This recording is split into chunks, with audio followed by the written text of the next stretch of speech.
Olá pessoal, muito boa noite para você que nos assiste aqui na TVT e nos acompanha pela Rádio Brasil Atual. O Revista Brasil TVT começa agora comigo, Cosmo Silva, e com Ana Rosa Carrara. Boa noite, Ana Rosa. Boa noite, Cosmo. Boa noite também a quem nos acompanha.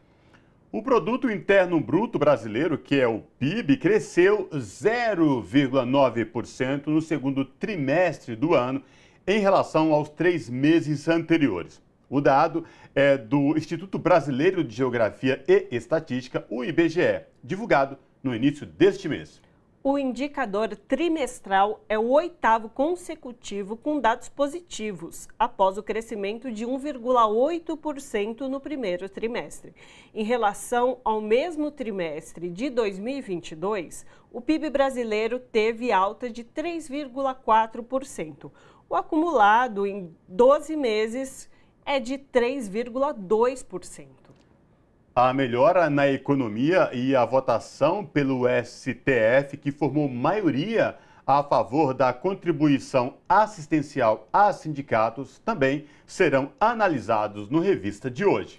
A contribuição assistencial terá o seu valor definido pelos próprios trabalhadores, sindicalizados ou não, em acordos e convenções coletivas de trabalho, e que é muito diferente do imposto sindical. Contra a privatização da Sabesp, do metrô e da Companhia Paulista de Trens Metropolitanos, trabalhadores lançam plebiscito popular.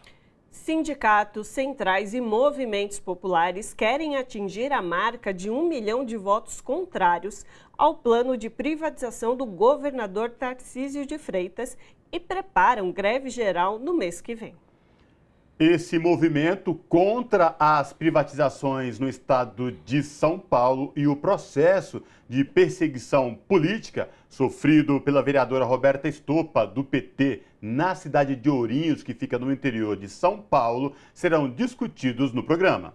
Roberta é alvo de pedido de cassação sem passar pela Comissão de Ética da Câmara Municipal por ter compartilhado postagem de uma internauta com críticas à casa. E nesta segunda-feira, dia 11 de setembro, completam-se 50 anos do golpe militar no Chile. Há 50 anos, o Palácio de la Moneda, sede da presidência chilena, foi cercado por forças militares. O prédio foi bombardeado, invadido e Salvador Allende, então presidente, foi deposto. Os militares tomaram o poder e Augusto Pinochet iniciou a ditadura que duraria até 1990. E para finalizar, no nosso momento cultural, vamos falar da homenagem a Caetano Veloso, que recebeu o título de doutor honoris causa pela Universidade de Salamanca, na Espanha. Você acompanha o Revista Brasil TVT também pelo YouTube, youtube.com/RedeTVT. O Supremo Tribunal Federal formou maioria a favor da contribuição assistencial a sindicatos. Esta contribuição assistencial terá o seu valor definido pelos próprios trabalhadores, sindicalizados ou não, em acordos e convenções coletivas de trabalho, o que é muito diferente do imposto sindical. Para falar com a gente sobre essa questão, nós conversamos agora com o Clemente Ganslúcio, que é sociólogo e coordenador do Fórum das Centrais Sindicais. Clemente Ganslúcio, tudo bem? Prazer te receber no Revista Brasil TVT. Seja bem-vindo. Obrigado, bom dia a todos e todas que nos acompanham. É prazer estar com vocês aqui no programa.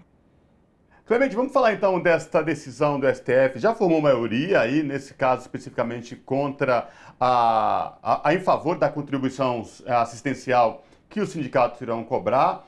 Queria te ouvir sobre essa importante decisão, uma vez que é muito questionado. Uns dizem que vai votar o imposto sindical, outros falam que é muito diferente. Queria te ouvir a respeito dessa decisão do Supremo Tribunal Federal. Bom, primeiro, essa é uma decisão importante porque o tribunal está revendo sua decisão que começou a ser tomada em meados da década passada, 2015, 2016. Com a reforma trabalhista em 2017, o imposto sindical foi praticamente extinto e agora o tribunal passa a rever a sua decisão porque considera correto que os trabalhadores e as trabalhadoras contribuam com o sindicato quando este produz e processa negociações coletivas que geram acordos ou convenções coletivas no qual são definidos os direitos e as condições salariais, o salário, o reajuste salarial, o aumento salarial, o piso dos salários de uma categoria, o auxílio alimentação, benefício saúde, vale transporte, as condições de trabalho, jornada de trabalho, proteção das mulheres grávidas, o afastamento para a maternidade e a paternidade, ou seja, são dezenas de direitos que os sindicatos conquistam por meio das negociações coletivas, e o que o tribunal está dizendo é que é correto, em assembleia, os trabalhadores decidirem qual é a contribuição que será dada ao seu sindicato quando este promove negociação coletiva, celebra acordos e convenções coletivas. Essa contribuição negocial é muito diferente do imposto sindical, que era um imposto pago por todos os trabalhadores, independente se o sindicato fazia ou não negociação. O que está sendo agora decidido pelo tribunal, e é o que defendem as centrais sindicais, é que os trabalhadores contribuam com o seu sindicato quando este efetivamente presta esse serviço de representação coletiva. E Clemente, você falou bem aí de um período do década passada que mudou bastante essa relação trabalhador-sindicato, legislação da contribuição sindical. E nesse período a gente viu também vários retrocessos de direitos trabalhistas para diversas categorias de um modo geral. A gente consegue fazer uma vinculação disso com talvez aí esse fim da contribuição sindical e agora com essa nova modalidade, se isso ajudaria também os trabalhadores a terem mais acesso a direitos e garantir o que de fato lhe pertence. Exato, a reforma trabalhista de 2017, além de retirar uma série de direitos, de flexibilizar formas de contratação, permitir ajuste de jornada de trabalho, muitas vezes com várias regras trabalhistas sendo flexibilizada contra os trabalhadores, aquela legislação também disse que a negociação passaria a ter um grande poder de regular as relações de trabalho. Mas, ao mesmo tempo, ela feriu de morte os sindicatos, porque ela retirou toda a capacidade de financiamento do sindicato. Ou seja, a legislação diz: o sindicato agora pode muito por meio da negociação e, ao mesmo tempo, retirou o poder de negociação dos sindicatos, retirando financiamento e, inclusive, reduzindo o papel dos sindicatos na negociação.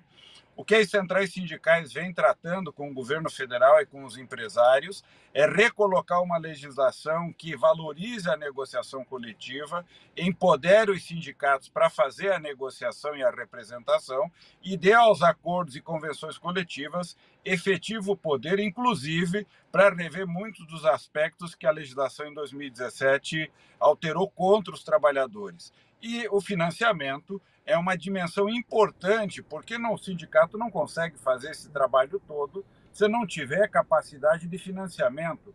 Como organiza uma assembleia, organiza o processo de negociação, contrata assessoria jurídica, assessoria econômica, organiza as mobilizações, muitas vezes realiza greves. Tudo isso custa muito dinheiro, e é muito importante que, de forma autônoma, os sindicatos financiem suas formas de organização, suas formas de luta, e que esse financiamento venha dos trabalhadores e das trabalhadoras, que decidam em assembleia com quanto eles querem contribuir para que o sindicato faça esse trabalho.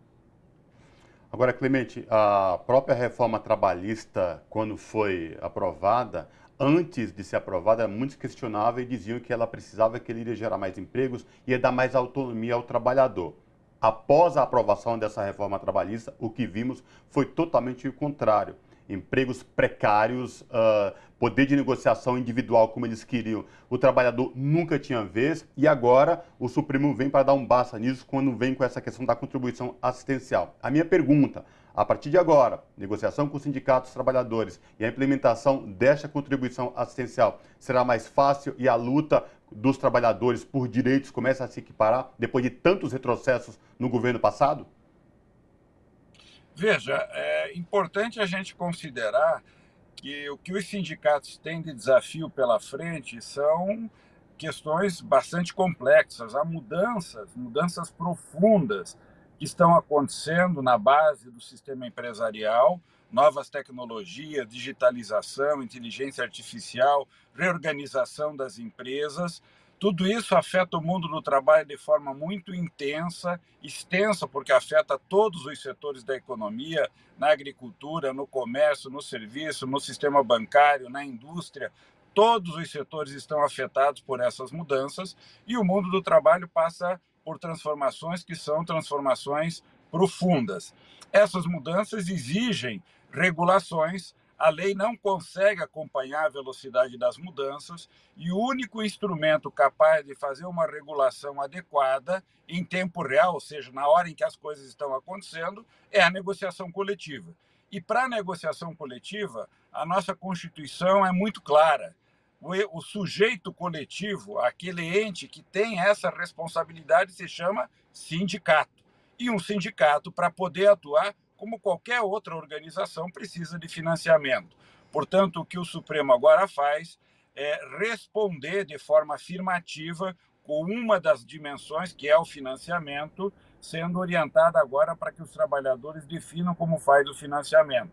E com o financiamento adequado, cabe ao sindicato organizar as pautas, organizar o processo de negociação, preparar as mobilizações, ouvir dos trabalhadores e das trabalhadoras quais são os problemas que eles querem resolver na negociação coletiva e ir de forma organizada, mobilizada para negociações que possam recuperar direitos, rever mudanças que foram perversas para os trabalhadores e as trabalhadoras, e, evidente, principalmente, olhar para as mudanças e fazer uma boa regulação para que os empregos sejam gerados, para que os empregos tenham qualidade, sabendo que o emprego será gerado se a economia estiver crescendo, se houver pujança no investimento, se os empresários estiverem ampliando sua capacidade produtiva. E sempre que isso acontecer, que venha com bons empregos, com proteção social, laboral e previdenciária para todos os trabalhadores e todas as trabalhadoras.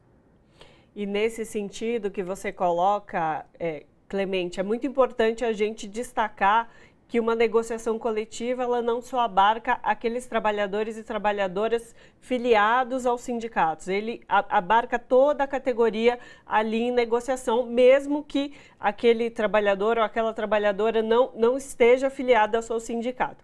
Mas o que eu queria trazer um ponto é que nos últimos anos, essa mudança do mercado fez com que se criasse um mito também de que o sindicato ficou anacrônico a essa relação com o mercado, né? Um pouco a mídia ajuda, a mídia hegemônica, né, corporativa ajuda a proliferar essa ideia de que os sindicatos não têm mais essa representatividade, mas eu gostaria de ouvi-lo sobre essa condição que você coloca mesmo desse ente coletivo, né? Qual é a força, qual é a importância desse coletivo, desse corpo coletivo, nessa relação de trabalho que vem mudando, mas que a gente não deixa de ser trabalhadores e trabalhadoras, né? Exato. Bom, primeiro tem mudanças, como eu disse, mudanças que são extensas, coisas que ninguém conhece, nem as empresas, nem os trabalhadores, nem sempre os sindicatos conseguem produzir a melhor resposta, porque há coisas a serem descobertas, precisam ser inventadas respostas para problemas que são novos. Então não é nada fácil, é muito complexo, qualquer criação em cima de uma situação que é inédita, como inclusive as novas tecnologias têm gerado no mundo do trabalho.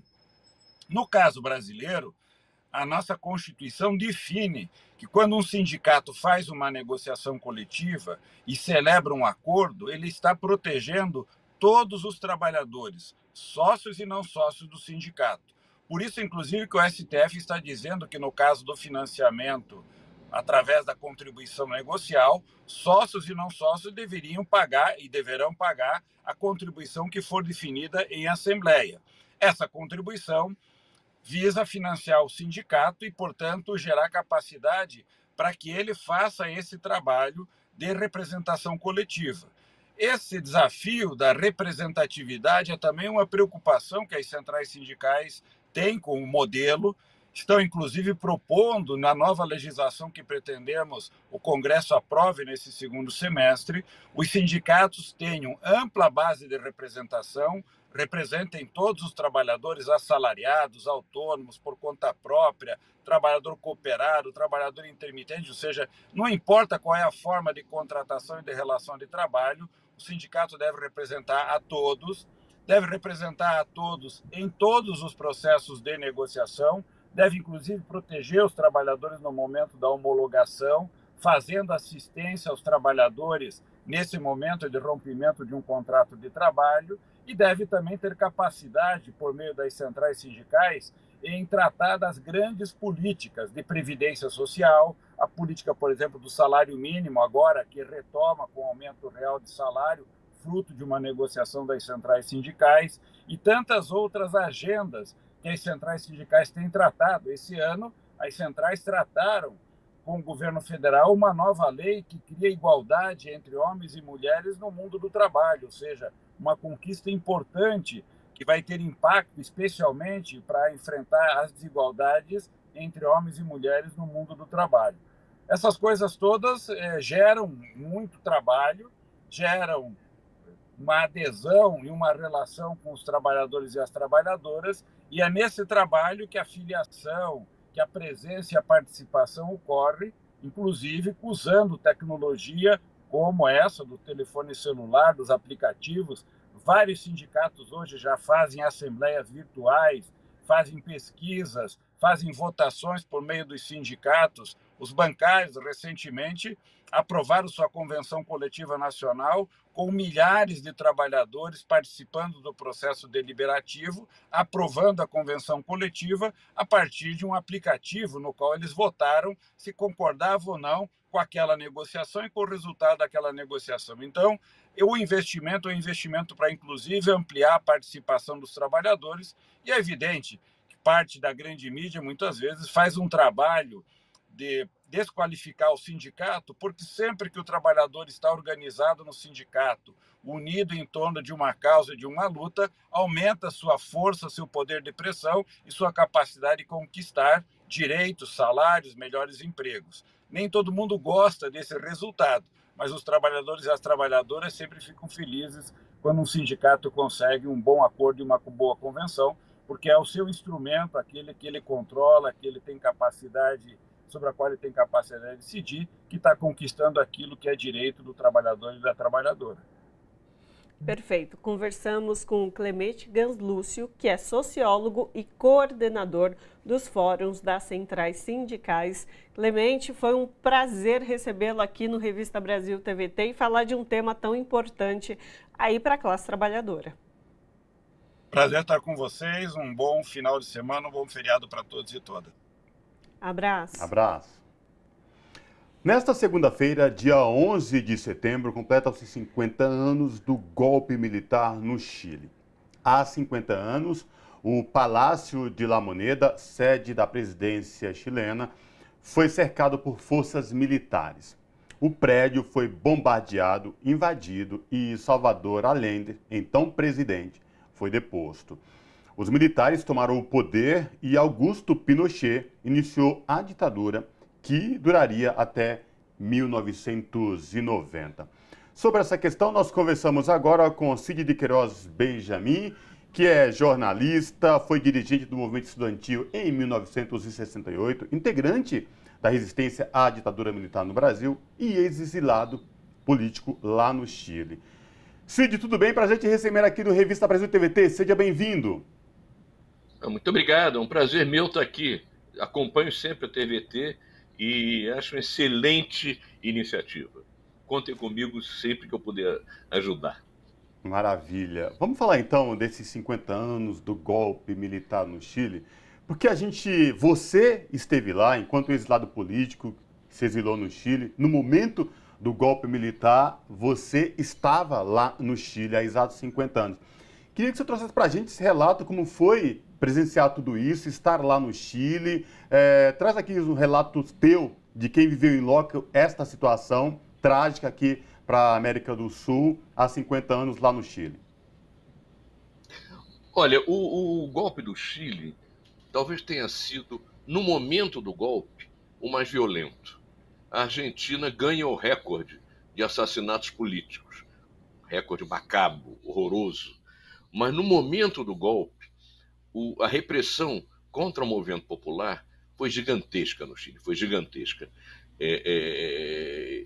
Respondendo, aliás, a uma enorme mobilização da população chilena, dos trabalhadores chilenos, etc.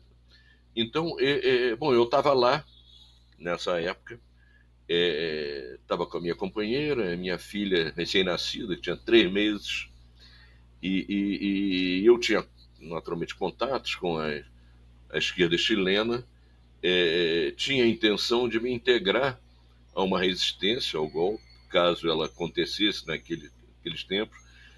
Então, o dia 11 de setembro, não havia condução, não havia ônibus, na época não tinha metrô ainda, Santiago, mas eu bati a perna para um lado e para o outro, tentando me articular com os chilenos para uma possível resistência ao golpe.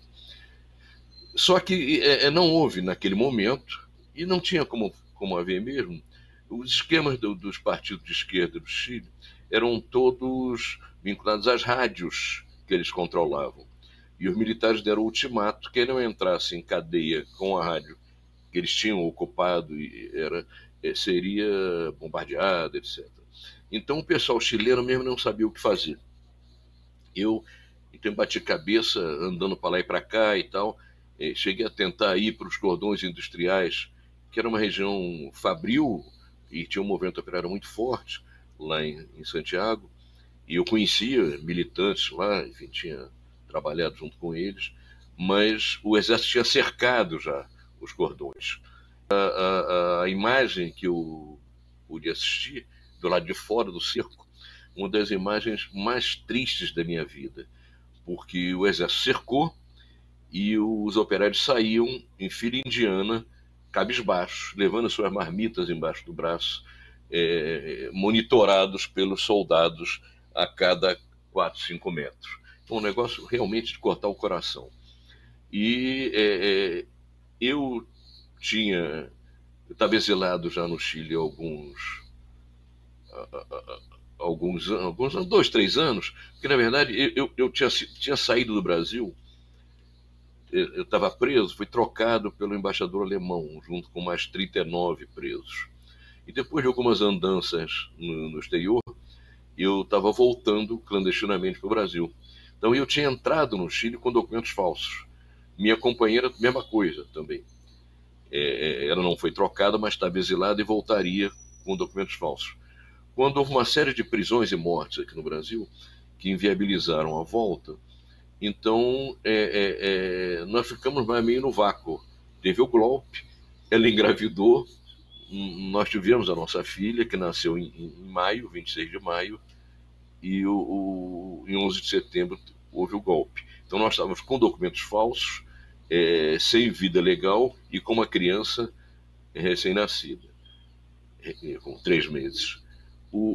A situação foi muito ruim, porque as rádios controladas pelos militares pediam para que chilenos denunciem estrangeiros porque eles são terroristas, estão aqui para matar os chilenos.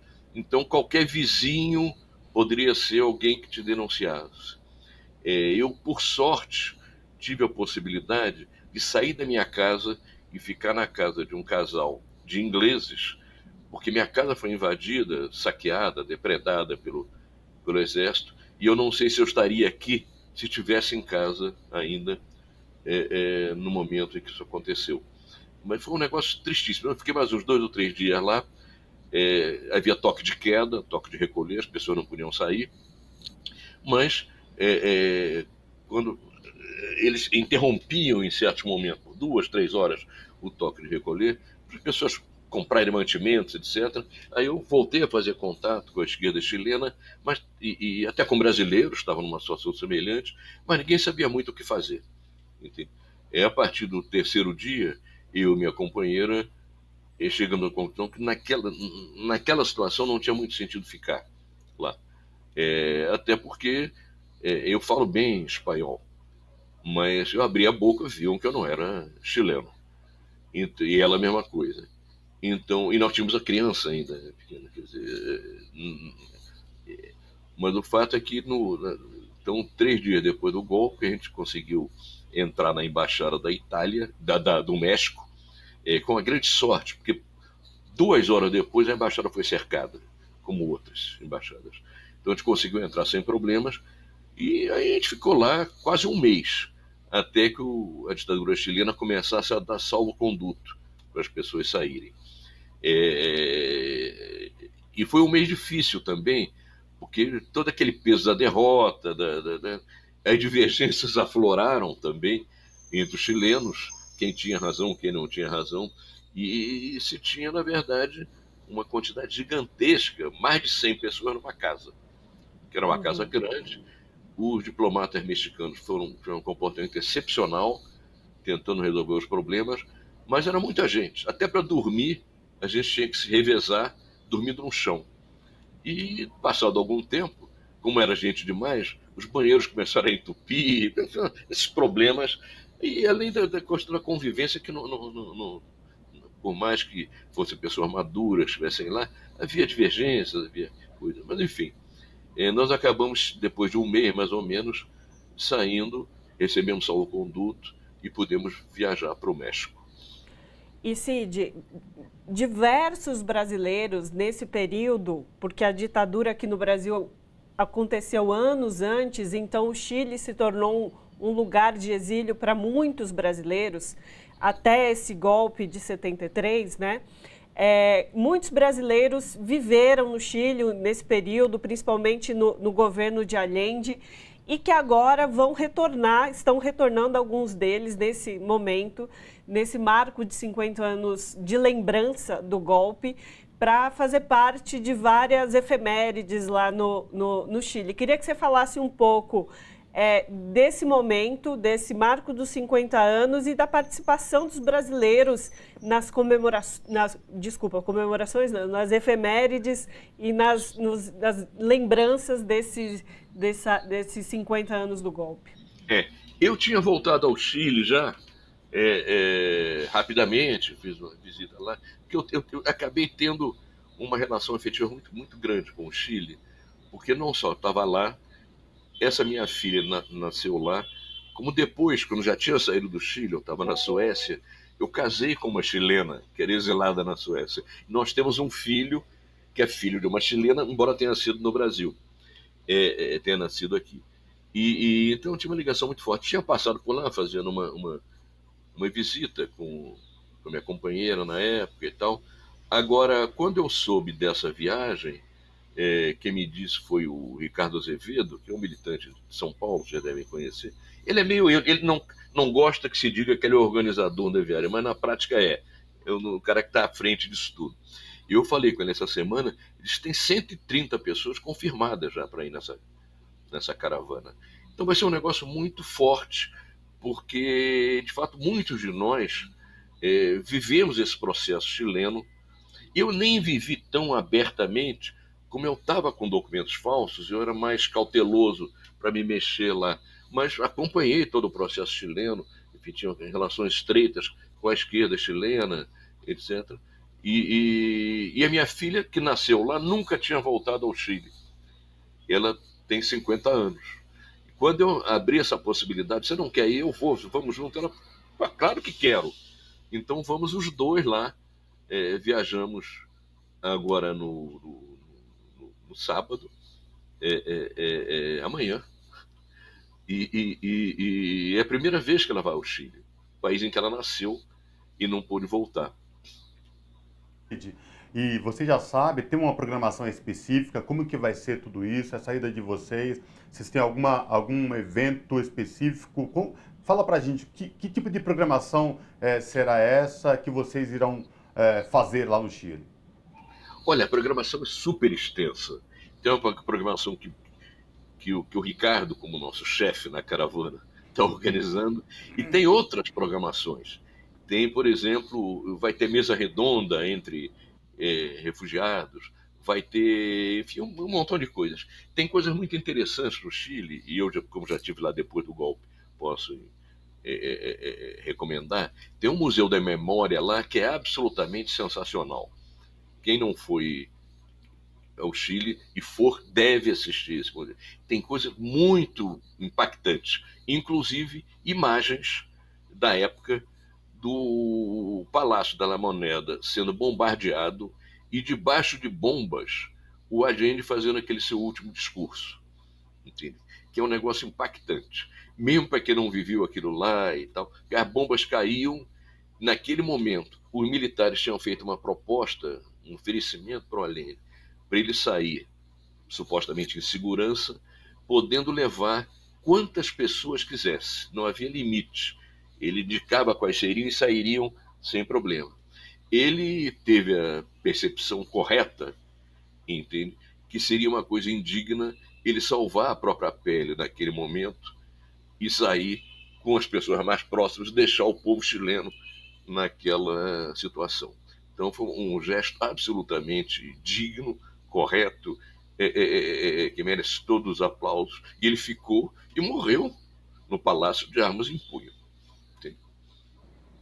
É isso. E, na verdade, tem muita história para ser relembrada, né, Cid? Muita coisa a ser rememorada desse processo todo, inclusive de antes de como Allende lidava com as demandas do povo chileno.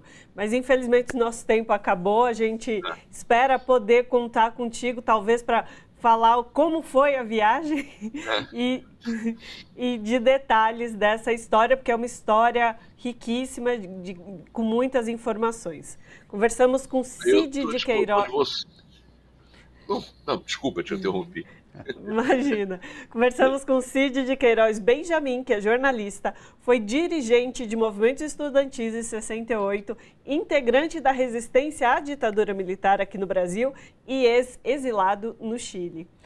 Então, Cid, muitíssimo obrigada por participar conosco e dividir um pouco dessa história tão importante. Obrigado aí pelo convite, eu estou às ordens de você. Um forte abraço a vocês e aos nossos telespectadores, não sei se chama telespectador, enfim, os ouvintes, as pessoas que estão vendo aqui. Até a próxima. Tchau. Abraço.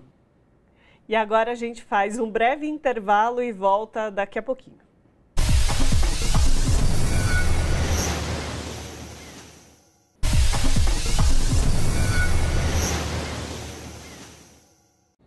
De volta com Revista Brasil TVT, aqui na TVT e também na Rádio Brasil Atual. O Produto Interno Bruto, que é o PIB brasileiro, cresceu 0,9% no segundo trimestre do ano em relação aos 3 meses anteriores. O dado é do Instituto Brasileiro de Geografia e Estatística, o IBGE, divulgado no início do mês. O indicador trimestral é o 8º consecutivo com dados positivos, após crescimento de 1,8% no primeiro trimestre. Em relação no mesmo trimestre de 2022, o PIB brasileiro teve alta de 3,4%. O acumulado em 12 meses é de 3,2%. Para entender esses números e ajudar a gente a compreender o atual momento da economia brasileira, nós conversamos agora com Antônio Corrêa de Lacerda, que é professor doutor do programa de pós-graduação em Economia Política na PUC São Paulo e ex-presidente do Conselho Federal de Economia, o COFECOM. Professor, tudo bem? Prazer recebê-lo aqui no Revista Brasil TVT. Seja bem-vindo. Olá, uma saudação a vocês, a todos que nos acompanham. É uma satisfação estar aqui com vocês. Professor Antônio Corrêa de Lacerda, quando a gente fala em economia, em números da economia, é uma coisa muito individual e muito de cada um, mas a grande maioria, quando a gente fala de números, é 1,9, 0,9, não entende exatamente o teor de quanto isso é importante ou não é importante. Eu queria lhe ouvir sobre esses dados recentes da economia brasileira e sua avaliação desses dados aí nesses 8 meses do governo Lula. Perfeito. Eu acho que é importante a gente destacar que quando a gente fala em crescimento da economia, né, primeiro nós estamos falando que no trimestre, que se encerrou em junho, né, há uma defasagem entre a apuração e a divulgação do dado, por isso que ele só foi divulgado nessa semana, houve um crescimento de 0,9% comparado ao trimestre anterior. Por que isso é importante? Porque significa que as empresas estão faturando mais, né? As pessoas estão comprando mais, quer dizer, a economia está girando, né? É claro que ainda não estamos no nível desejável, né? O ideal seria um crescimento maior do que esse, e também é muito importante que esse seja um movimento sustentável ao longo do tempo. Quer dizer, nós tivemos o crescimento da indústria, né? 0,9%, os serviços também cresceram, e houve uma queda na agropecuária, que tinha sido o setor que mais tinha crescido no primeiro trimestre, né? Então, o dado é relevante, ele acabou se mostrando acima das expectativas da maioria dos economistas, né? Porque nós, economistas, nós temos por obrigação fazer prognósticos, né? Com toda a fragilidade que isso significa. Porque, por mais que você tenha apuro técnico e conhecimento teórico, nós não fomos educados, né? Eu também formo economistas, formo mestres em economia, nós não somos educados para fazer prognósticos, né? Isso também é importante que a sociedade saiba, né? Mas nós temos que fazê-lo, porque somos demandados para isso. Então, o que nós fazemos é trabalhar com os indicadores que se possuem, né, para tentar estimar o que vai ocorrer no futuro. Ou mesmo no passado, porque o PIB já ocorreu. E a maioria das projeções, em média, apontavam um crescimento de 0,3%. O crescimento efetivo foi 3 vezes isso, né? Isso ocorre, o que significa que também mesmo as previsões do que já passou não são infalíveis. Elas têm que ser vistas sempre com ceticismo. E falando um pouco nesse caminho já, professor, que a gente pode entender que influenciou, então, para que a realidade fosse muito maior do que a expectativa, né? Quais são os elementos, não só econômicos, mas políticos, que influenciaram para que se alcançasse esses números? Primeiro que nós todos que estamos na academia, nos institutos de pesquisa, na iniciativa privada, enfim, nós não temos o cabedal de informações de que dispõe o IBGE, né, que é o Instituto Oficial de Cálculo e Acompanhamento do PIB. Então, esse é um primeiro registro importante. Segundo, que muita coisa se faz por estimativa, né? Então pode ocorrer essa disparidade entre aquilo que se esperava e o que de fato ocorreu. Não há dúvida que há um movimento em reconstrução da economia brasileira, né? Depois de um período conturbado, o governo Bolsonaro, e também uma destruição, né, de elementos importantes, órgãos públicos, né, atividades em geral e a própria política econômica. Então, o crescimento do PIB não deixa de ser também o resultado disso, do ambiente que você vive na sociedade com relação às oportunidades, às decisões de investimento por parte dos empresários e também a atitude e a confiança dos consumidores, né? Então, o que representou esse crescimento no segundo trimestre? Ele representou que, na verdade, o resultado para o ano 2023 será melhor do que o esperado, principalmente aquilo que se esperava no início do ano. Então, nós estamos caminhando para um desempenho que muito provavelmente vai passar de 2,5% no ano, pode chegar até 3%, olhando a partir de hoje, né? Então, é importante porque é um crescimento econômico que está melhorando o resultado do mercado de trabalho, quer dizer, geração de empregos, crescimento da renda. Junto com isso, você tem outras decisões do governo federal que têm afetado positivamente a economia, como, por exemplo, a correção da tabela do imposto de renda, né? O aumento do salário mínimo, né? A projeção de aumento da renda de forma geral, os programas sociais, não é? Então, há vários elementos que ajudam a fomentar o desempenho da economia. E lembrando que o crescimento econômico não é tudo, mas para um país como o Brasil, que tem enormes disparidades regionais, desigualdades de renda, o crescimento ele é muito importante, principalmente se combinado, como vem ocorrendo, com a sustentabilidade, não só em termos sociais, como também ambientais. A herança é significativa, como todos sabem, nós herdamos um país com 33 milhões de famintos, né, e mais de metade da população brasileira em algum tipo de insegurança alimentar, ou seja, não tem certeza da possibilidade de fazer suas 3 refeições no dia.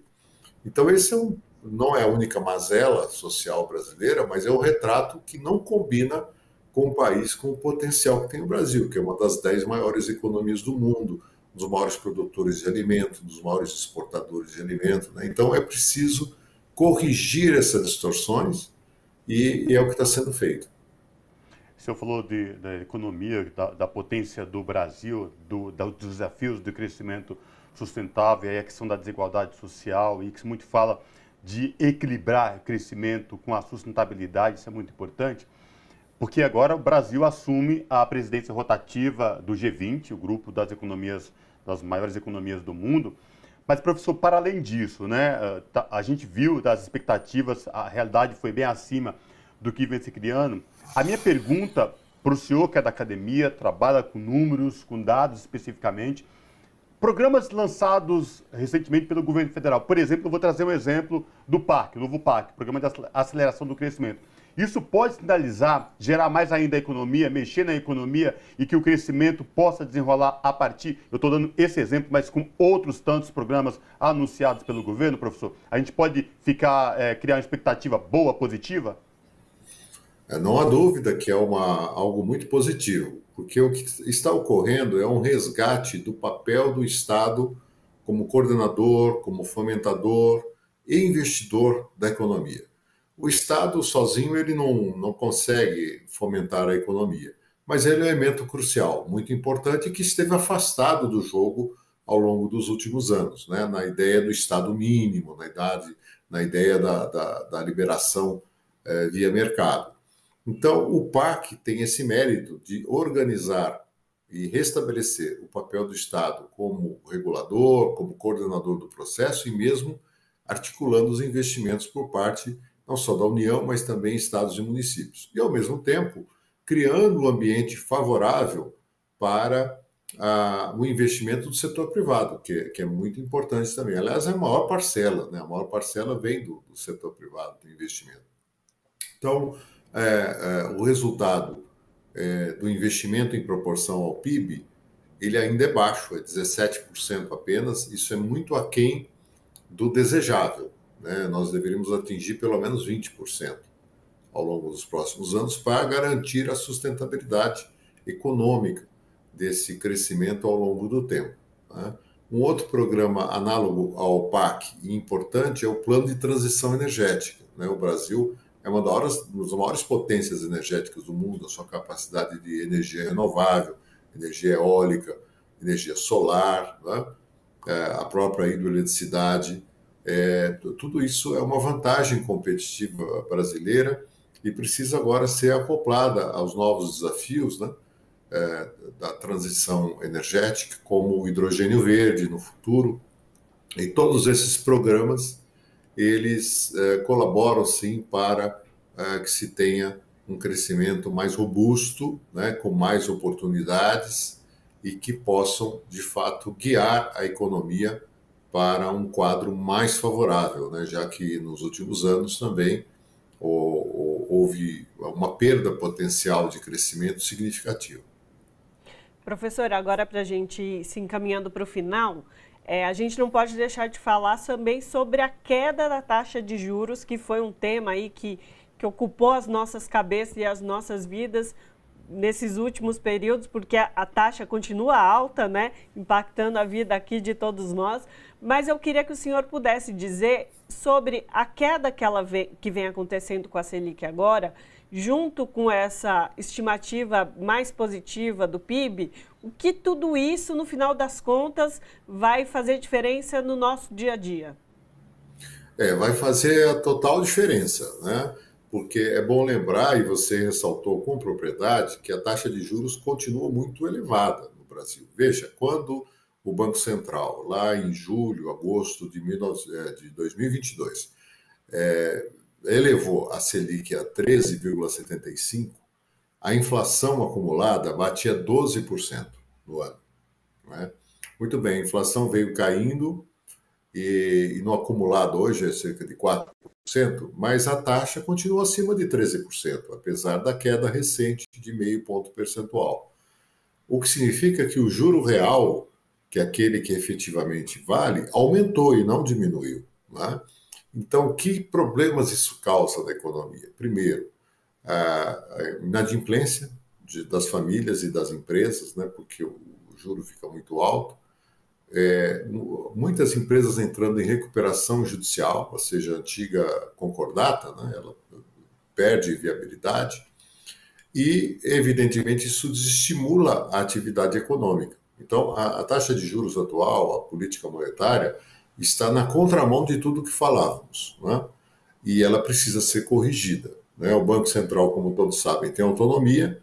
O Banco Central foi o único órgão da área econômica em que não houve alteração, né, dos seus titulares, porque eles têm um mandato, e agora, aos poucos, está sendo renovado o mandato dos diretores, né? Com isso você vai incorporando pessoas com ideias mais arejadas do que as que estão lá, e isso deve abrir um espaço para uma redução que a gente espera mais rápida da taxa de juros, né? Porque a política monetária também é um elemento importante para gerar essas oportunidades.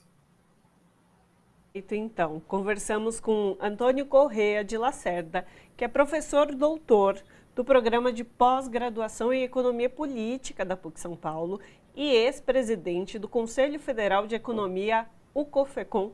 Professor, muito obrigada pela sua participação conosco aqui hoje e por toda essa explicação que você nos traz, que é tão importante a gente compreender o que esse monte de número nos afeta quanto pessoas e nessa economia também do nosso Brasil que faz diferença na nossa vida. Um abraço a todos. Abraço. Abraço. Roberta Estopa, vereadora do PT na cidade de Ourinhos, no interior paulista, vem sendo perseguida politicamente. Ela é alvo de um pedido de cassação na Câmara dos Vereadores local, sem passar pela Comissão de Ética na Câmara Municipal. E por ter compartilhado postagem de uma internauta com críticas à Casa Legislativa lá de Ourinhos. Sobre essa questão, o Revista Brasil TVT conversa agora com a própria Roberta Estopa. Vereadora Roberta Estopa, seja bem-vinda, prazer recebê-la aqui no Revista Brasil TVT. Muito obrigada, boa tarde a todos e obrigada pelo convite, principalmente e pelo espaço, né, para eu poder falar um pouco sobre isso em outros lugares aqui fora da minha cidade. Pois é, vereadora, em um momento que muito se fala em violência de gênero, em violência política, a senhora, aí na cidade de Ourinhos, vem sofrendo uma espécie de perseguição. E olha que é só por dar voz ao munícipe, especificamente, né? Queria entender como é que foi esse processo, como é que está a situação da senhora no Legislativo aí de Ourinhos, no interior de São Paulo. Eu sou vereadora aqui desde, estou no 2 anos e meio de vereança e eu nunca fiz nenhuma crítica, nunca cometi nenhuma falha ética, nem falta de decoro. Eu sou muito respeitosa no meu trabalho, muito respeitosa com meus colegas. E eu tenho um trabalho muito de apresentar projetos de leis, de fazer uma fiscalização intensiva com os serviços públicos. A gente fez um trabalho recente de campanha de conscientização contra a privatização ou concessão da Superintendência de Água e Esgoto aqui da cidade, a SAI. Então, a gente tem um trabalho coletivo, muito embativo, e o que acontece é que Ourinhos, nessa legislatura atual, 2021-24, já recebeu 5 denúncias de falta de decoro de vereadores, 4 foram contra homens e a única foi a minha. Somos 2 mulheres hoje em 15 vereadores. E a minha é a única que foi para a comissão processante. As outras foram para o comitê de ética ou nem passaram, foram votadas para a comissão processante e votaram contra. Então, a minha é a única denúncia de 5 que chegou numa comissão processante.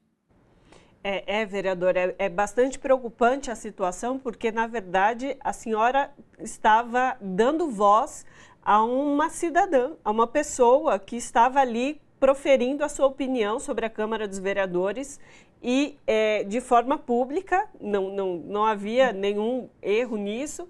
E, de fato, os procedimentos que foram tratados com a senhora foram tratados de forma diferente com outros pessoas ali também do Legislativo que ocupam o mesmo cargo que a senhora. E aí, como o meu parceiro aqui falou, a gente fala muito sobre violência de gênero na política, né? Aí a senhora percebe que, neste caso, a senhora ser mulher afetou e agravou essa situação e levou a essa escolha dos seus colegas de legislativo para esse caminho? É meio complicado, né? A violência política de gênero, ela está no interno de qualquer casa legislativa, né? Há muitas denúncias de mulheres vereadoras, deputadas e prefeitas. É um espaço muito difícil para nós mulheres. Isso é no cotidiano de trabalho. Chegar nesse ponto de abrir uma comissão processante por conta de um repost de um stories é muito pesado mesmo. Né, usar esse termo o tempo todo, né? Cassação, eu tô andando pra rua, vão te caçar, isso é muito pesado, é muito difícil para nós trabalharmos com isso. A gente tem um exemplo das 6 deputadas federais que também pularam os ritos processuais e elas foram direto para a comissão processante, eu não sei qual é o nome lá, sumiu agora, se é o mesmo ou não, mas a gente vê isso com nós mulheres, né? O cotidiano é muito difícil para nós em qualquer lugar, e aí na política não é diferente. A gente vem tentando aprovar projetos como autorização de doulas em hospitais, um projeto de lei com o nome da Marielle Franco, que é um projeto de lei que vem da Rede A Ponte, e várias vereadoras estão apresentando no 14 de março. Aqui, os vereadores, um vereador homem fica sempre prorrogando para que não seja votado, inclusive apresentou uma emenda para retirar o nome da Marielle Franco. Então, a gente vê uma dificuldade com tudo que é pauta de gênero, e não só, mas em específico, né? E aí eu acabei repostando, eu não me lembro disso, porque o que aconteceu? Já é a terceira vez que eu apresento o projeto de doulas. Eu apresentei em 2021, 2022 e agora 2023. E vou apresentar em 2024. E todas as vezes são negados. E as mulheres na cidade, elas ficam muito revoltadas, né? Principalmente as que trabalham com dolagem, as mulheres que são mães, e as que não são mães, as mulheres ficam muito bravas. E acontece que termina uma sessão dessa, eu sou marcada em diversos posts, diversos. E é muito difícil controlar isso, meu celular não fica só comigo, tem assessoria, então é muito complicado. E passou, né? Enfim. E agora a gente tem que lidar com todo esse processo, assim, é muito complicado mesmo, é um processo difícil, porque a gente tem um trabalho muito ético, muito digno, a gente está ali no cotidiano. Hoje mesmo eu estava na Câmara, eu acabei de chegar aqui em casa para participar da entrevista. Então, mesmo um pós-feriado, a gente está ali pensando em projeto, a gente não parou o trabalho, porque a gente está acreditando muito que isso não vá para frente, a gente tem muita esperança, né, que isso não aconteça, que não se cale a voz de um mandato que é coletivo, que é de mulher. Ourinhos, a Câmara teve 256 ou 258, agora 256 homens, né, na história das legislaturas. Somente 8 mulheres, né? Somente 8. E aí, quando a gente ocupa esse espaço, né, acontece esse tipo de coisa, assim, é muito complicado mesmo. O que fica claro, vereadora, é bem típico da misoginia, do machismo que impera nesse país e que o trabalho tem que ser constante de todos e todas para desconstruir e respeitar, né? Se almejamos e lutamos por uma sociedade justa e igualitária, ela tem que ser justa e igualitária em todos os setores da sociedade, inclusive nos parlamentos. Mas para além dessa questão dos ataques que a senhora vem sofrendo, essa perseguição de gênero e política, por um outro lado também a senhora tem recebido solidariedade de vários pontos e de vários distintos setores também. Queria lhe ouvir também quão importante também receber esta solidariedade, vereadora. Isso é muito, além de bonito, acolhedor, é muito importante porque mostra que é um mandato que tem voz. É um mandato que chegou na população de Ourinhos, né? As pessoas conhecem o mandato e estão preocupadas com essa possibilidade de uma cassação, né? Chegar numa comissão processante é assustador mesmo. Então, assim, tá o movimento hashtag Roberta Fica e Roberta Estopa Fica, que é meu nome e sobrenome. Eu sou de um coletivo aqui em frente, sou do Comitê Popular de Lutas Permanentes e estou tendo muito apoio dos sindicatos, da PUESP, dos deputados federais e estaduais, não só do meu partido, do PT, mas do PSOL, da Rede, de outros partidos também. O que está gerando, ao meu ver, uma comoção mesmo, né? De que isso não seja levado a cabo. Então, é muito importante para mim, mas eu acho que é principalmente para o mandato, porque a gente tem uma trajetória aqui de conversar com mulheres, com jovens e falar, sejam candidatos, ocupem esse lugar da população, esse lugar é nosso, né? E se algo assim acontece, pode ser que desanime outras mulheres, né? A gente tem essa preocupação, falar, não desanimem, a gente, para um processo verdadeiramente democrático, tem que ter homens, mulheres, pessoas negras, LGBTQIA+. Então, essas pessoas elas não podem desistir de querer ocupar esse espaço que, historicamente, é feito por homens e para homens, né? Eu já faço esse discurso há muito tempo. Eu apresentei um projeto de lei aqui sobre o Dia Municipal de Combate à Violência Política de Gênero. Foi aprovado, né? 31 de agosto, é um dia emblemático, né? Que é o dia que se culminou o impeachment da presidenta Dilma, da ex-presidenta Dilma. E a gente escolheu essa data já seguindo uma linha nacional aí desse dia, e da importância do município debater isso, de se entender o que são as violências contra as mulheres e que a violência política de gênero é também uma violência, deve ser tratado dessa forma e tem que ser combatido, debatido e conversado. Porque numa casa com 15 representantes ter só 2 mulheres é muito emblemático. A gente precisa falar sobre isso. Por que as mulheres têm tanta dificuldade de ser candidatas, assim como depois, quando entram, têm dificuldade de exercer o seu trabalho, né?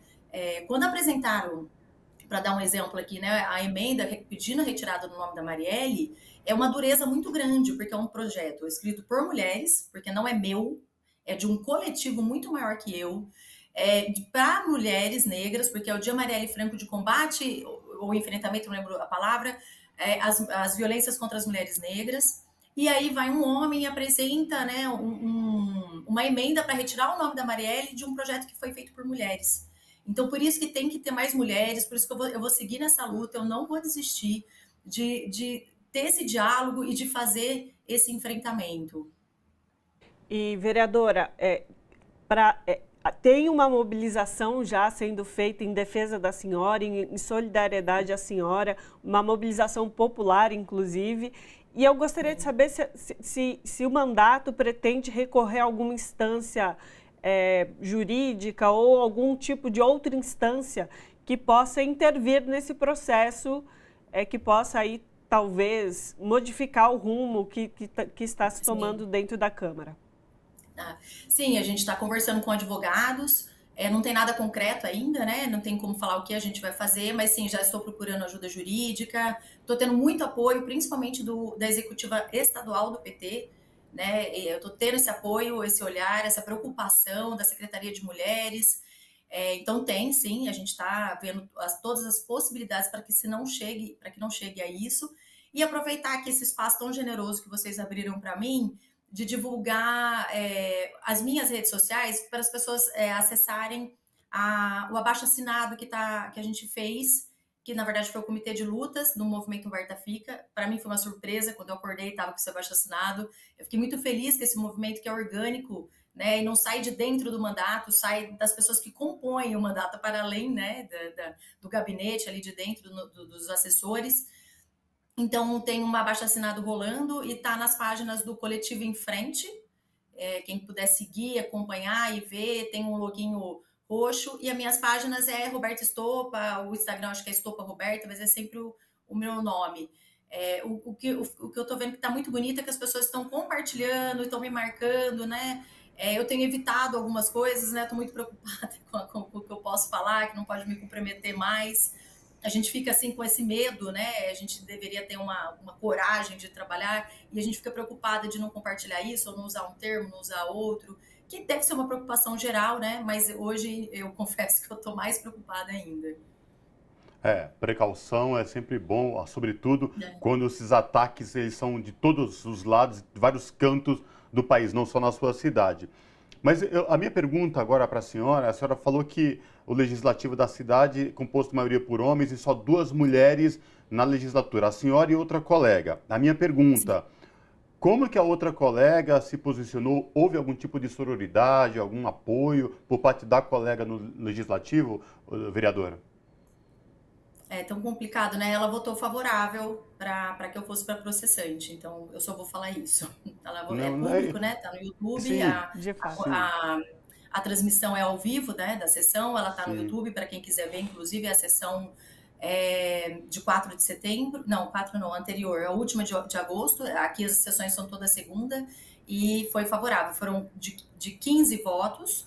O presidente da Câmara não vota, né? O voto precisa de maioria absoluta, 2/3 precisariam de 10 votos e teve 11.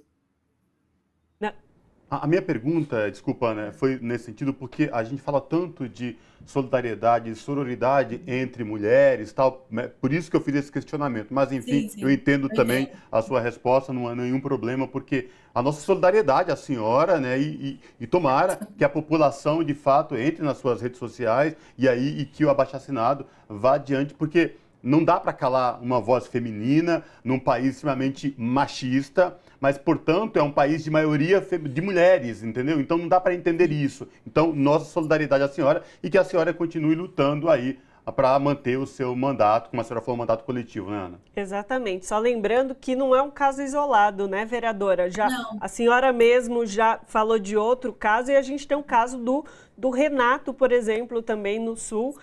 E que de fato, assim, a perseguição contra pessoas que estão na vereança, que estão no legislativo, estão trabalhando em prol da população, mas tem ali uma majoritária que é contra, que é a oposição dele, acaba ficando, parece que um processo, as ferramentas legislativas são usadas contra quem luta pelos trabalhadores, né? Ah, sim. O Renato é um caso muito emblemático também, e ele conseguiu reverter isso na justiça pós-cassação, né, se eu não estou enganada. Isso. E tem vários casos, várias vereadoras do PT, né? Teve uma vereadora de Cachoeira Paulista, a de Ribeirão Preto, que eu acho que foi para a comissão de ética, que teve muitas mulheres que foram para a comissão de ética, algumas para processante. Teve uma do Sul, uma mulher do Sul do PT, eu não vou lembrar o nome dela, infelizmente, que ela chegou ao processo de cassação, não sei se ela conseguiu reverter na justiça. Se eu não me engano, me falaram de alguém de Natal, não sei qual cidade. Então, assim, isso está acontecendo muito. E aqui em São Paulo, no estado de São Paulo, são algumas vereadoras aí, e não só do PT, mas vereadoras que fazem, né, mais enfrentamentos e tal, também estão sofrendo esse tipo. Então, meu caso não é isolado, não é único, e isso é o que mais me preocupa. Eu não sou uma vítima aqui em Ourinhos, né? É uma estrutura muito maior que a gente. E eu repito, a política é muito feita por homens e para homens. É como se a gente fôssemos invasoras nesse espaço. E a gente não é. Esse espaço é nosso. E eu quero continuar ocupando e dando voz às pessoas através desse mandato. Perfeito. Conversamos com Roberta Stoppa, vereadora pelo PT na cidade de Ourinhos. Roberta, vereadora, toda a nossa solidariedade nesse momento ao mandato, a esse coletivo que está sendo impactado com isso também, não só a senhora. E foi um prazer recebê-la aqui no Revista Brasil TVT. Muito obrigada, agradeço a vocês dois pelo excelente espaço e pela oportunidade. Abraço. Abraço. Um abraço. E aproveitando que a gente vai fazer um intervalo agora, a gente tem um recado para você que está nos acompanhando, não é mesmo, Cosmo? É isso mesmo, viu, Ana? A gente está prestes a alcançar 1 milhão de inscritos no nosso canal do YouTube na TVT, mas para a gente chegar lá e se tornar cada vez mais forte, a gente precisa da ajuda de vocês e é muito simples. Como que se faz, Ana? Você vai lá no nosso canal do YouTube, youtube.com/RedeTVT e se inscreve no nosso canal. Para ajudar mais ainda, você pode compartilhar pelo WhatsApp, por outros meios, com outras pessoas, vídeos do nosso canal que faz com que ele seja cada vez mais visto. Então, aproveitando agora esse momento, a gente vai para um breve intervalo e volta daqui a pouquinho.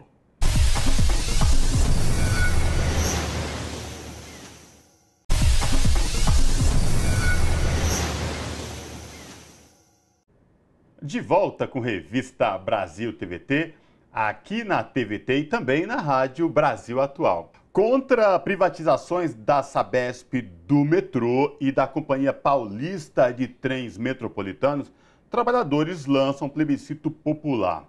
Sindicatos centrais e movimentos populares querem atingir a marca de 1 milhão de votos contra o plano de privatização do governador Tarcísio de Freitas e preparam uma greve geral no mês que vem. Sobre essa questão, nós conversamos agora com a Ivone Silva, que é vice-presidenta da Central Única dos Trabalhadores no estado de São Paulo e também presidenta do Instituto Lula.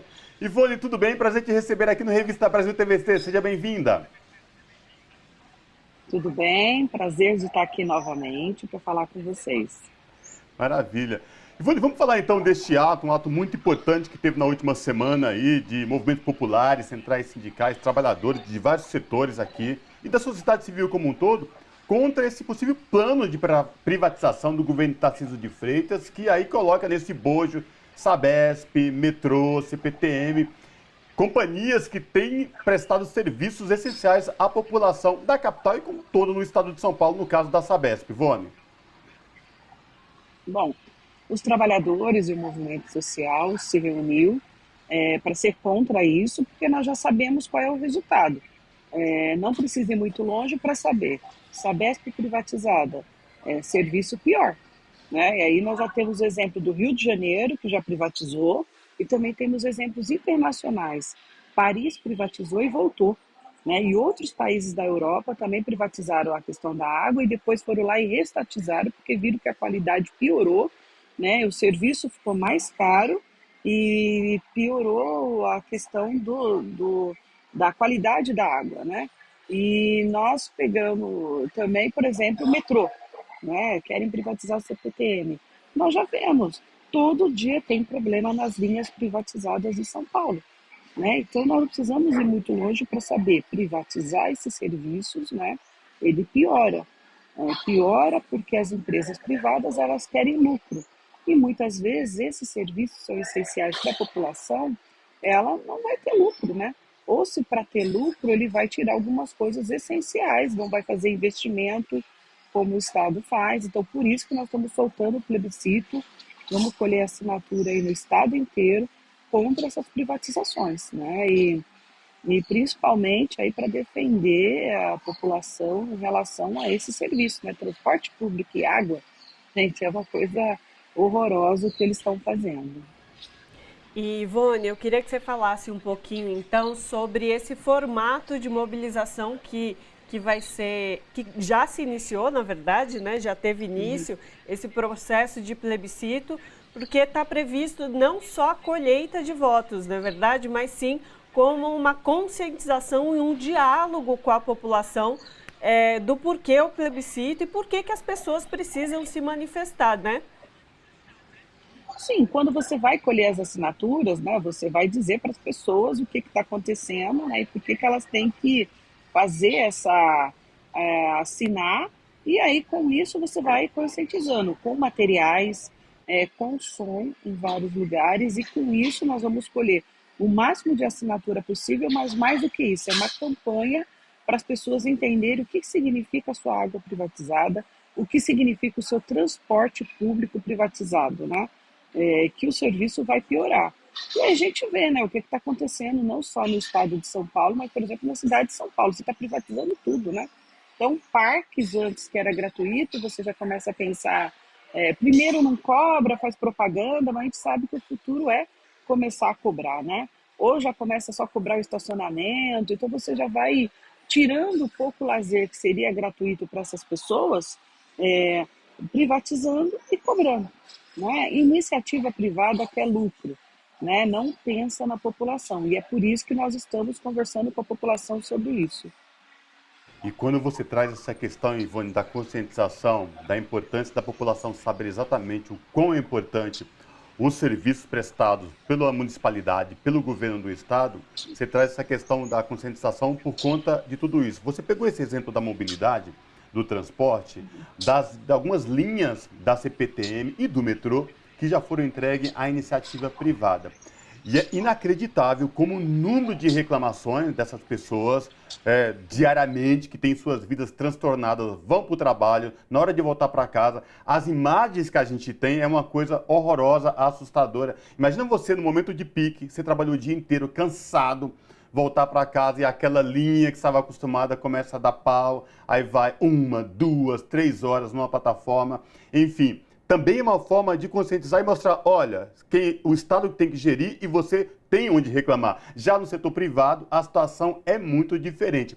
Para além disso, Ivone, a escola de Tarcísio de Freitas querendo implantar no estado de São Paulo é a mesma escola baseada no que foi o governo de Jair Bolsonaro nos últimos 4 anos? Olha, ele diz que não, mas vamos dizer assim, tem todas as pegadas, né? Tem todas os digitais. Porque olha bem o que aconteceu com a cartilha, né? Com o secretário de Educação e com a cartilha que fizeram. Olha bem toda a linha que ele faz. Então ele diz, olha, não, eu sou democrático, eu sou diferente do Bolsonaro, só que o que você percebe é que ele é igualzinho, né? Quer fazer as privatizações, né? Não está nem aí com a população, pensa só na questão da iniciativa privada. O que ele prega muitas vezes realmente tem muito mais a ver com o Bolsonaro do que o Estado democrático. E esse é um perigo, né, para o Estado de São Paulo, que é o maior estado do país, né? Você vê essa forma de que ele quer tratar o Estado. Então, realmente é um perigo e ele tem muito a ver com o Bolsonaro, sim. E aí, Ivone, você coloca uma questão muito importante, que é o munícipe, a pessoa, o cidadão e a cidadã colocar a sua opinião e entender os grandes prejuízos que vão trazer essas privatizações, levar essas empresas que são da população para a iniciativa privada. E aí eu te pergunto, como que as pessoas podem procurar um lugar de votação?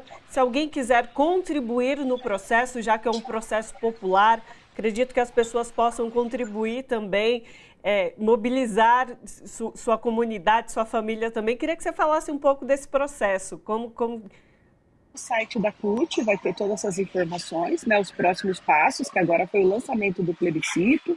Então, nesse lançamento, estava lá metroviários, estava o pessoal também da CPTM, estava bancários, né? Porque vamos pensar, as categorias não é só a quem vai ser atingido que está lá no plebiscito, quer dizer, as categorias, né? Não é só uma questão de que, olha, eu vou perder algumas coisas, direitos aí enquanto trabalhadores. Então, nós, por exemplo, bancários, ou químicos, ou, sei lá, professores, também vamos perder muito, porque nós não vamos chegar nos nossos locais de trabalho. Então, por isso, todos nós estamos unidos. Então, se você entrar lá no site da Central Única dos Trabalhadores, vai ter isso, e provavelmente já semana que vem, todos os sites, né, dos nossos sindicatos da CUT vão estar lá os locais e vão se revezar nesse plebiscito em vários lugares. Então, como nós temos sindicatos espalhados pelo estado inteiro, então você vai lá ver o plebiscito lá na República, vai ver o plebiscito em Barueri, vai ver o plebiscito no interior de São Paulo. Então, nós vamos começar essa organização. Então, foi um primeiro lançamento e agora, depois nós vamos colocar todas as datas locais e também colocar lá os formulários para as pessoas poderem pegar e mandar para você também lá assinar eletronicamente, também pegar para os seus familiares a assinatura, ou seja, nós queremos divulgar amplamente esse plebiscito. Ivone, a gente está falando dessas questões das privatizações no estado de São Paulo, mas a gente também não pode fugir da cidade de São Paulo, uma metrópole aqui da América do Sul. E a gente sabe que esses problemas eles andam praticamente juntos, né? O Estado, a Prefeitura de São Paulo, por essa proximidade, prefeito, governador, e dos serviços essenciais. É uma forma também, quando você leva em pontos para colher assinaturas desse plebiscito, também chamar a atenção por serviços prestados pela municipalidade, Ivone? Sim, porque o prefeito ele teria a obrigação de ser contra isso, né? Porque vai, por exemplo, a Sabesp vai atingir a cidade de São Paulo, mas ao contrário. O Ricardo, o prefeito, foi lá e assinou lá junto com o governador, né, possibilidade do governador fazer o que quiser e nem precisar perguntar qual é a opinião do prefeito da cidade de São Paulo. Então, ele abriu mão de fazer esse debate, né? Então, isso é gravíssimo. Ele está abrindo mão de fazer os debates e de ajudar a sua população, porque a CPTM e o metrô, que é do Estado, ele influencia totalmente a cidade de São Paulo, porque ele passa por aqui, né? E principalmente quem mais utiliza esse transporte público é na cidade de São Paulo e na grande São Paulo. Então ele está abrindo mão do dever dele. E a gente percebe que os dois fazem as mesmas coisas, né? Porque Ricardo ele tem privatizado tudo que ele pode. Parques, tem colocado tudo principalmente parques. Eu sempre falo muito parque porque é um lazer gratuito e que agora a gente vê que está cada dia pior, né? É, e aí uma obrigação que seria da cidade de São Paulo, ele passa para a iniciativa privada. Questão dos ônibus, né? Ele também não cuida, né? O transporte público. E agora você vê uma coisa desenfreada, que é na cidade de São Paulo, todo lado que você vai tem obra e que está causando um caos no trânsito extremado, né? Semana passada, né, até hoje, ninguém está conseguindo andar, por exemplo, na Avenida Santa Amaro, né? Porque está tudo em obra. Você prejudica a cidade e principalmente os trabalhadores, porque isso está atingindo os corredores de ônibus, né? Então, toda essa política que o Tarcísio está fazendo tem impacto do prefeito da cidade de São Paulo, e nós vamos falar disso também, junto no nosso plebiscito aí. E aproveitando para a gente encerrar aqui, Ivone, a gente não pode deixar de mencionar que está prevista também a mobilização de uma greve geral em torno desse plebiscito, né, conjuntamente com o plebiscito, uma greve geral. E eu queria que você falasse um pouco dessa iniciativa também e da importância dessa ferramenta da classe trabalhadora e dos sindicatos como uma ferramenta para mostrar a sua opinião e a sua indignação com, por exemplo, esse tema que atinge a todos e todas nós. Olha, a greve normalmente ele é o último recurso, né? A gente sempre, o caminho que nós estamos fazendo é o plebiscito, a conversa, mas a greve ela é importante para chamar atenção na questão do tema, né? Porque isso não vai atingir só os trabalhadores dessas empresas, vai atingir toda a sociedade. Então, a greve ela é um instrumento, sim, de luta da classe trabalhadora para que ela possa ter todos os seus direitos, né? E, não excluídos, né? E mais que isso, né?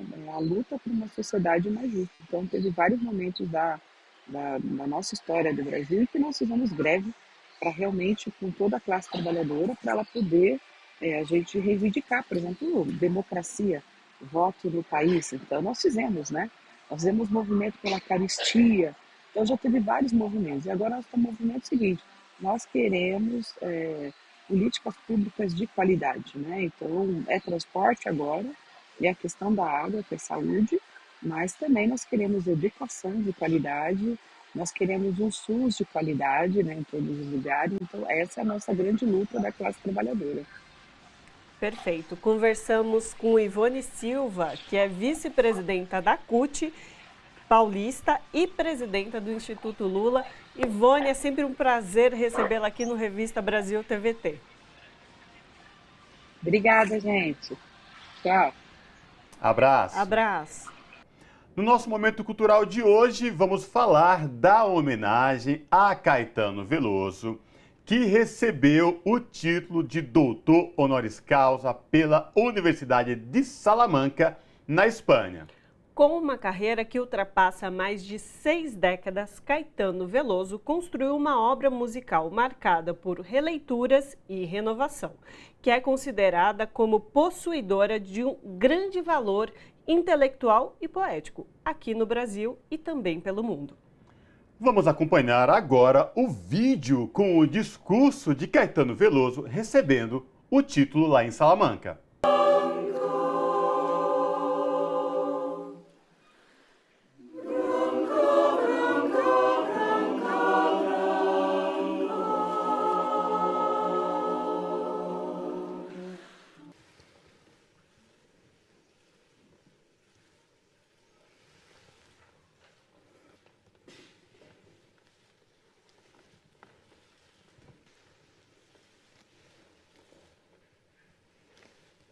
magnífico de la Universidad de Salamanca. Excelentísimas e ilustrísimas autoridades que nos acompañan. Debo decirles que la única otra vez que tuve el honor de recibir un doctorado honoris causa fue en la Universidad de Bahía, y el título me fue entregue sobre lo que allí se llama un trío eléctrico, un camión con amplificadores de guitarras electrificadas, donde músicos de carnaval tocan para hacer bailar la multitud en la calle. Pero me parece imposible estar en Salamanca y no pensar en lo que escribió Miguel de Unamuno. Soy un cantante de canciones populares. Los libros que tengo nunca están organizados y mis lecturas son, en su mayoría, de obras que me caen en las manos. Hace muchos años que leí Unamuno y no sé dónde estarán los 2 libros suyos que leí, pero es seguro que mucho de lo que allí encontré queda en mi cabeza. Es sobre todo inolvidable la mirada de Unamuno sobre la lengua portuguesa como un castellano sin huesos. En su decisión de ver España como una unidad que debería asumirse, él invita a todos los iberos a por lo menos leer las otras lenguas que aquí se desarrollaron. Unamuno, el más castellano de los vascos, me lleva a sentir la belleza de la lengua española, con sus vocales claras, cuyos sonidos no son negociables, como que provista de una especie de superioridad sobre el portugués o el catalán. No digo que Unamuno decía eso. Sí que lo que él escribió me ha llevado a sentirlo así. El portugués de Brasil es quizá más sin huesos que el de Portugal. En verdad, parece hecho de huesos que se han convertido en polvo. Las consonantes son como una arena fina, hecha de la materia del hueso. Hace años compuse y grabé una canción en que llamo al portugués latim em pó, o sea, latín hecho polvo. La canción se llama Língua, o sea, lengua. Unamuno, en verdad, vía los cambios sutiles de las vocales y también de las consonantes portuguesas como una maleabilidad que la gente de habla castellana debería escuchar con cariño para enriquecerse. A fines de los años 1960 y comienzo de los 70, mientras me encontraba exiliado por la dictadura militar que mostró lo que hay de más feo en el alma brasileña,